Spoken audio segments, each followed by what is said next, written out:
आम्ही बनवून राहिलो आहे लोणचं। आंबे कट करून घेतले आहेत, त्याच्यामध्ये हळद आणि मीठ टाकून त्याला रात्रभर भिजत ठेवणार आहोत आणि सकाळला काढून ते आंबे पुन्हा 4-5 तास पुन्हा वाळवणार आहोत उन्हामध्ये। हे फोड मस्त घट्ट झालेली आहे सुकल्यामुळे। आता साहित्य घेतलं आहे मोहरी, मीठ, तिखट, मेथी, लवंग, काळी मिरी याची मिश्रण करून घ्यायचं, बारीक करून घ्यायचं कुटून। मोहरीची डाळ करून घ्यायची। 50 आंबे घेतलेले आहेत, त्याच्यामध्ये 2 शेर तिखट आणि 1.5 शेर मीठ घेतलेलं आहे।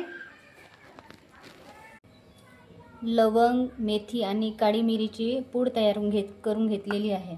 मोहरीची पण डाळ करून घेतलेली आहे, मस्त झाली आहे पिवळी।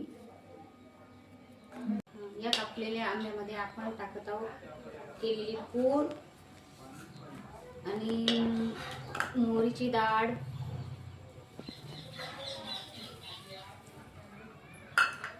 तिखट,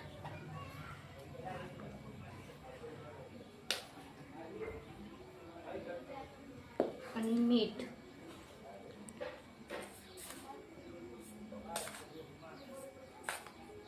आपण याचं मिश्रण करून घेऊया। सर्व मिश्रण एकजीव केलेलं आहे आणि आता आपण या डब्यामध्ये स्टोअर करून टाकून ठेवणार आहोत तेल मुरेपर्यंत। आपण आता याच्यामध्ये तेल टाकत आहोत।